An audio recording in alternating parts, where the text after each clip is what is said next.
2, 1. Hello, Marvel fans. This is Captain Marvelous again. We have Fantastic Four number 29. We will get a new review, a new comic book, uploaded every Thursday. So be sure to tune in. So here we got the Watcher here, and we have the Fantastic Four, and it started on Yancy Street, and we don't know exactly where they're going. They're all out on their own. I love the detail that Jack Kirby has. You see the expression on their faces, or whether it be the detail to the buildings. Plus, you got the feast for the eyes here with this kind of intergalactic stuff here, and I think that's just wonderful. And it's really, boy, take your time just to look at his artwork. So start on Yancy Street here. Well, the Yancy Street are just they're a gang that just kind of they're kind of nuisances is what they are. You never really see them, but they're tricksters. And you got the you got the thing with the barrel on his head, the Human Torch. He's his water's put out by water, and then there's some kind of a spray that causes Sue to start coughing, and they hightail it. That's what they do when they get their fantastic car. So and they end up leaving, going back to their home base there, the Baxter building. And so they get in the Baxter building, and Reed's wondering, I wonder, if the Yancy Street gang, I wonder if they're being goaded by one of our old supervillains. And so he's going over the list and trying to figure out, who they might be. It's the Puppet Master, who are these people? And the Thing doesn't particularly like the Puppet Master because he is the uncle of Alicia Masters, and actually Alicia is blind, and the Puppet Master had something to do with that. I believe that. So so anyhow, this is the Thing's girlfriend, and they're talking amongst themselves, and typically the Thing is very, he feels that he doesn't deserve her because of how he looks, and she's always controlling him. I love you the way you are, and don't say these awful things about yourself. Don't go to this pity party. So looks like there's something that's surveilling them there. The Reed is opening their gift packages, and this is the gift packages in mail, and sure enough, the Yancy Street gang has some type of contraption there that causes some type of an aerosol attack or something.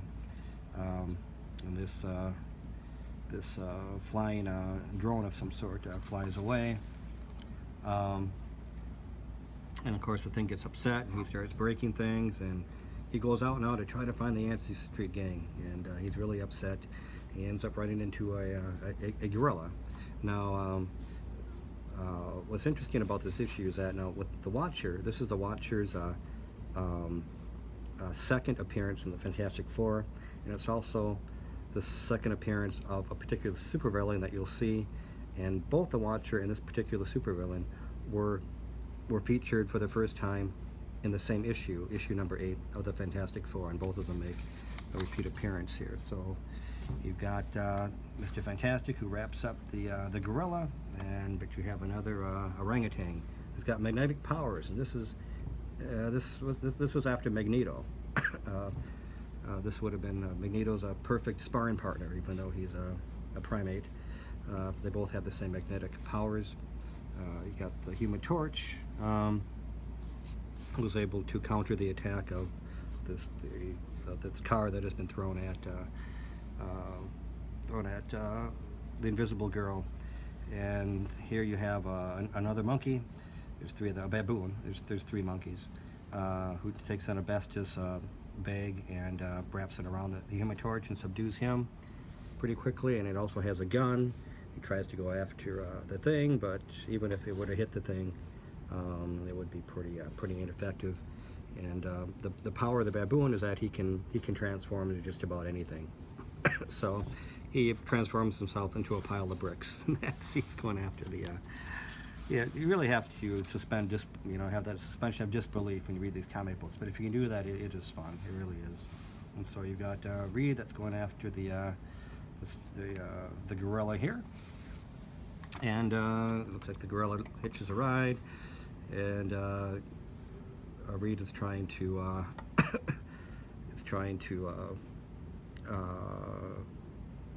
oh, in fact, I'm sorry, it's the gorilla actually that hooked Mr. Fantastic onto this passing cart, which I thought was kind of a clever thing to throw in here. And he's trying to hold the monkey back, and finally he has to let the gorilla go. He's subdued, and the gorilla goes after Sue and Reed, but she protects them, and that's the Red Ghost. And that was oh, I'm sorry, it was Fantastic Four number 13 that both the Watcher and the Red Ghost were first appeared. Okay, looks like you know, they're just talking to one another here, and you got the orangutan who was able to summon the little space pod there, and the Red Ghost has nefarious purposes for for Mr. Fantastic. He wants to go to the Watcher's world to get his secrets, and but he needs a shuttle to do that. So that's why the Red Ghost and the Watcher would be tied in. They met on the same planet, and so Red Ghost is aware of Reed's relationship with the Watcher and wants all of his technology and his powers. So they start going at it again. They start fighting. The Red Ghost is like a ghost. He's not a real ghost, but he's able to disappear and to basically morph into walls and things like that without any harm. So here you got the thing going after the baboon, and this is what I meant with the baboon. Can actually shapeshift, and the torch goes to his aid, and it puts a little heat on the baboon, and it stuns him enough, but they're able to escape, the gorilla and the baboon. The Red Ghost feels that, well, this is a victory, you know, and they didn't escape, and my plan is going to go forward as I had planned it. So eventually you get to the moon, which the Watcher's is. It's called the blue part of the moon, and that's where the Watcher is now. And they're there. They don't have air, so they ended up.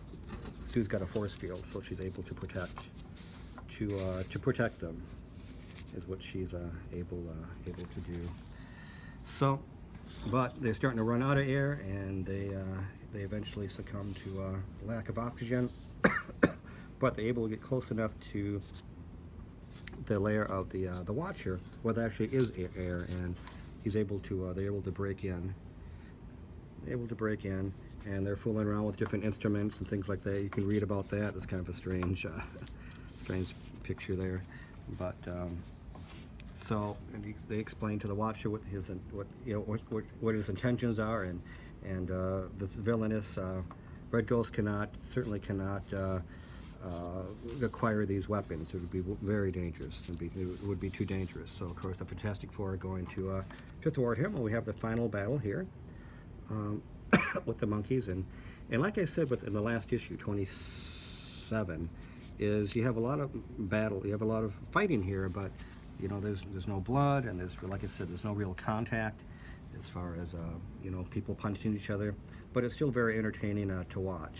You know, again, the Torch is always losing his flame. You know, he is. Everybody finds a different way to get the to end that threat. So the Thor, the Human Torch is out of action there, but Sue Storm comes and takes the gun away from the Red Ghost has a gun, and he's going to point it at the thing. Evidently this can annihilate the thing, but Sue is able to disarm him, and she's attacked, but she's in the force field, and the Red Ghost is able to use his form to get into the lair of the Watcher, where he has all these contraptions and things like that. And so the Red Ghost is thinking, okay, well, now I've got what I want, you've done your job, and I'm going to rule the universe or whatever. And at this point it looks like the Human Torch and Sue and the Thing have the upper hand here. So what happened was that Reed allowed the Red Ghost to come in, and he's somehow Rita's aware of this vortex that is a contraption of the Watcher, and he's able to push him in, with the aid of Sue Storm, of the Invisible Girl, and he is we don't know exactly where he goes, but he does reappear later on. And here you just have the conclusion where Reed explains, what it was that he did, which he does often, and the Watcher comes along and says, okay, well, it's time for you to leave now. I don't bear you any ill will, is what he says, but you just cannot remain here. This isn't for humans. You'll just mess things up with my weaponry, what have you. So they get back to Yancy Street, and whereas before, you hear the honks of the cars and stuff like that, so they know they're home. And the king actually kisses a lamppost that's on the street that he actually had cursed in the beginning of it, the beginning of the episode on Yancy Street. So I hope you enjoyed this, and that you take time to go through it on your own, read it to your kids, read it on your own. But I think it's a fun little adventure with the Fantastic Four. There's many more to come. 20 minutes was that?